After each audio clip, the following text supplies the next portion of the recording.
दोस्तों, गजा में जो हालात हैं वो आप यकीन मानिए कि दुनिया तक ये बहुत कम पहुंच पा रही है। हकीकी तस्वीर बहुत कम पहुंच पा रही है, क्योंकि इतने बड़े इश्तिहार, इतनी बड़ी उसकी पब्लिसिटी हुई थी कि गजा में इस्राएली जंग थम गई है, सीज फायर हो गया है, डोनाल्ड ट्रंप ने सीज फायर करवा दिया है और अरब ममालिक, मिस्र और कई ऐसे यूरोपियन कंट्रीज के लोग शामिल हैं। लेकिन हालात बिल्कुल उसके बरक्स हैं, बिल्कुल उलट।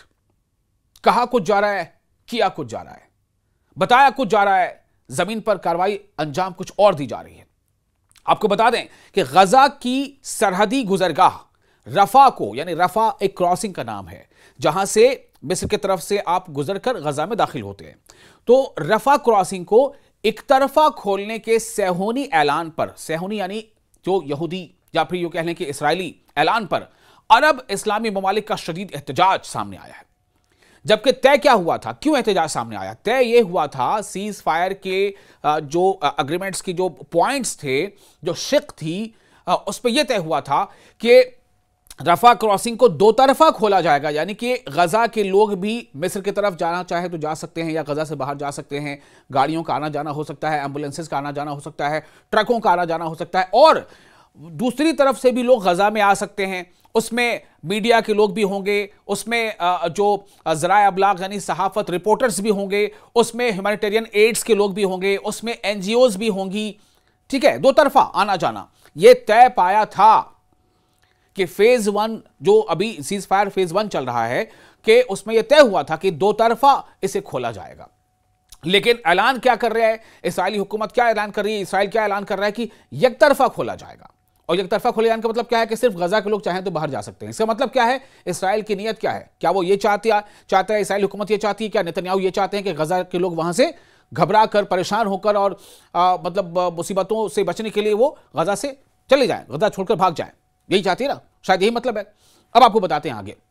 तो अरब और इस्लामी ममालिक, ममालिक यानी मुल्कों का प्लूरल, ठीक है, एक देश यानी एक मुल्क, ममालिक यानी कई देश।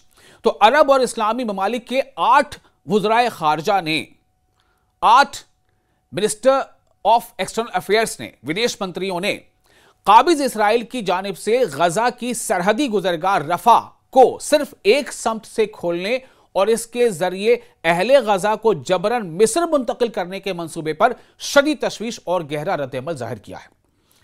बात समझ में आ गई? दो तरफा खोले जाने का तय हुआ था, लेकिन क्या हुआ कि एक तरफा खोला गया। यानी ऐलान क्या हुआ कि एक तरफा खोलेंगे। एक तरफा मतलब कि सिर्फ मिस्र गजा की तरफ से क्रॉसिंग खोली गई, यानी कि गजा से बाहर जाने के लिए बस, और गजा में दाखिल होने के लिए वो बंद है, उसको नहीं खोला जाएगा। यह ऐलान किया है इसराइल ने। और जबकि तय क्या हुआ था सीज फायर में कि दो तरफा खोला जाएगा, यानी कि गजा में एंट्री भी और गजा से एग्जिट भी। गजा से जो बाहर निकलना चाहते हैं निकले, वो भी खुला रहेगा, और गजा में जो दाखिल होना चाहते हैं दाखिल हो, वो भी खुला रहेगा। तो चूंकि यह ऐलान किया इसराइल ने कि एक तरफा खोला जाएगा, तो और वो एक तरफा खोले जाने का मतलब कि गजा में दाखिल नहीं होना है, गजा से बाहर जाने के लिए। तो अब 8 मुल्कों के, इस्लामी और अरब ममालिक के 8 ऐसे मुल्कों के वुज़राए खारजा यानी विदेश मंत्रियों ने इस पर बाज़ाब्ता एक अपना जो है रद्द-ए-अमल जाहिर किया है और इसमें नाराजगी का इजहार किया।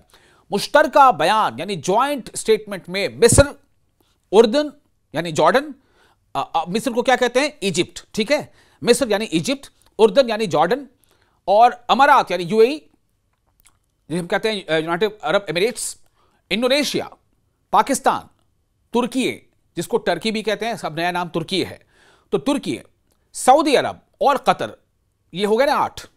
फिर से सुन लीजिए, 8 ममालिक, 8 मुल्क, इसमें अरब कंट्रीज भी हैं, इस्लामिक कंट्रीज भी। कौन कौन से हैं?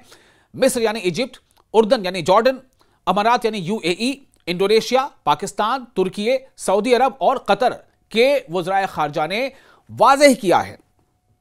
इन तमाम देशों के विदेश मंत्रियों ने इस बात को बिल्कुल स्पष्ट कर दिया है कि फिलिस्तीनी अवाम की जबरी बेदखली किसी भी सूरत काबिल कबूल नहीं है। ठीक है ना?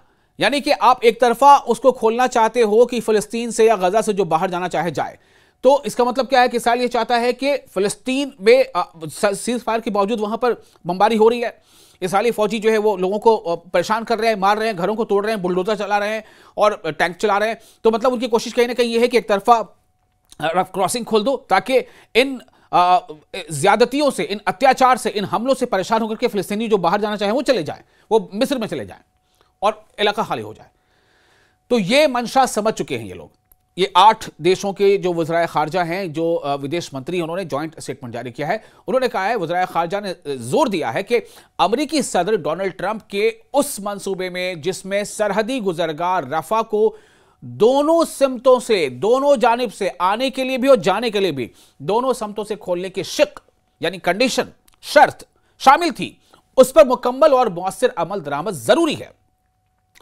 वज़राए खारजा यानी विदेश मंत्रियों ने मुतालबा किया है, यह डिमांड रखी है कि गजा के शहरियों की आजादाना आमदोरफ्त को यकीनी बनाया जाए। आमदोरफ्त यानी वो आना चाहते हैं आए, जाना चाहते हैं जाएं, आमदोरफ्त दोनों, आना भी जाना भी, उसको सुनिश्चित किया जाए, यकीनी बना जाए और किसी फिलिस्तीनी को जबरदस्ती इलाके से बाहर निकलने पर मजबूर न किया जाए। उनका कहना था कि जरूरी है कि ऐसे हालात पैदा किए जाएं जिनके तहत अहले गजा अपनी ही सरजमीन पर रहते हुए अपने वतन की तामीर और तरक्की में अमली किरदार अदा कर सकें, यानी खुद भी उसमें अपना कंट्रीब्यूशन दें अपनी ही जमीन पर रहते हुए। ये इक़दामात खित्ते में देर पा यानी लॉन्ग टाइम के लिए स्टेबिलिटी, इस्तेहकाम की बहाली और फिलिस्तीनी अवाम की इंसानी सूरत हाल बेहतर बनाने की एक जामे यानी ठोस स्ट्रैटेजी का हिस्सा हैं, हिकमत अमली का हिस्सा हैं।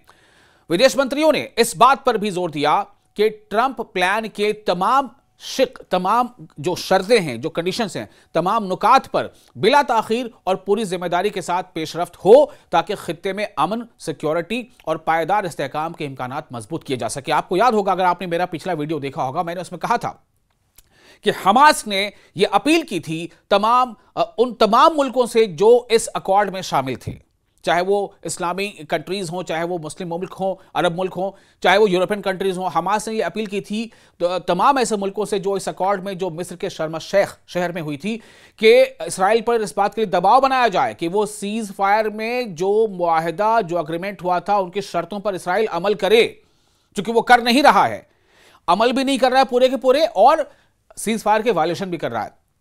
तो उसी का शायद कहीं ना कहीं यह नतीजा है कि 8 मुल्क जो इस्लामिक और अरब कंट्रीज हैं, जिसमें मैंने आपको नाम गिना दिया, उसमें इंडोनेशिया है, जिसमें पाकिस्तान है, तुर्की है, सऊदी अरब है, कतर है, और जिसमें इजिप्ट है यानी मिस्र है, जिसमें जॉर्डन है यानी उर्दन है, ये तमाम मुल्कों के जो विदेश मंत्री, उन्होंने अब ये नाराजगी जाहिर करते हुए जॉइंट स्टेटमेंट जारी किया है और कहा है कि दोनों समतों से उस रफा क्रॉसिंग को खोला जाए।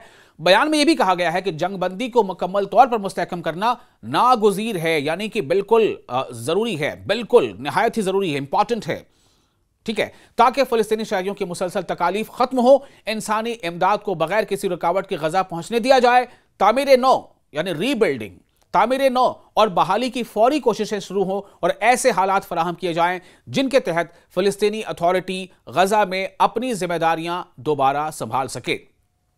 विदेश मंत्रियों ने कहा कि यही वो बुनियाद है जो खित्ते में यानी इस पूरे रीजन में एक नए मरहले के इस्तेहकाम को जन्म दे सकती है, एक नया मरहला, एक नया फेज।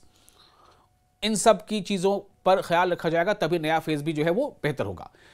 तो इन तमाम देशों के वज़राए खारजा ने यानी कि विदेश मंत्रियों ने इस अज़्म का इयादा किया है, फिर से अपनी इस बात को दोहराया है कि वो अमेरिका समेत तमाम इलाकाई और आलमी फरीकों, इंटरनेशनल स्टेक होल्डर्स के साथ करीबी ताउन जारी रखेंगे ताकि सलामती काउंसिल यानी यूनाइटेड नेशंस की करारदाद 2803, जो करारदाद यानी रेजोल्यूशन नंबर है 2803 समेत तमाम मुतअल्लिका आलमी फैसलों पर मुकम्मल अमल दरामद यकीनी बनाया जा सके, पूरी तरह से उस पर अमल हो, उस पर उसको अमलाया जाए, उसको इंप्लीमेंट किया जाए। इनके मुताबिक बैनुल-अक़वामी कानून यानी इंटरनेशनल लॉज और 2 रियासती हल, 2 स्टेट हल, 2 स्टेट जो पॉलिसी है, 2 रियासती हल के उसूल के तहत 4 जून 1967 की सरहदों पर कायम आज़ाद फ़लस्तीनी रियासत ही खित्ते में मुनसिफाना, जामे और पायदार अमन की हकीकी बुनियाद है। आपको याद होगा, मैंने आपको कुछ दिन पहले बताया था कि पोप लियो ने भी हाल ही में एक बार फिर इस बात को दोहराया था कि इसराइल और फ़लस्तीन के बीच जो अभी रस्साकशी चल रही है, इसका स्टेबल जो सॉल्यूशन है वो यही है कि 2 स्टेट जो है वो पॉलिसी पर अमल किया जाए। यानी टू स्टेट मींस इसराइल को एक अलग स्टेट माना जाए और फिलिस्तीन को अलग स्टेट माना जाए। अब सोचे कहां से कहां बात पहुंच गई। कहां इसराइली जो है यहां आकर बसे थे, उनको फिलिस्तीनियों ने एक तरह से बसने का मौका दिया था। अब ये बात हो रही, चलो ठीक है भाई, फिलिस्तीनियों को तो इसराइल चाहता है कि बिल्कुल वो छोड़ के चले ही जाए कहीं, लेकिन टू स्टेट यानी कि इसराइल को भी मान लीजिए और फिलिस्तीन को भी मान लीजिए। देखना होगा आगे क्या कुछ होता है। इस बारे में जो भी अपडेट्स होगी हम आपको न्यूज़ 18 के सोशल मीडिया प्लेटफॉर्म पर लगातार देते रहेंगे। आपको ये वीडियो कैसा लगा, आप हमें अपने तासुरात जरूर डालें। आपका मेजबान मैं हूं विशाल।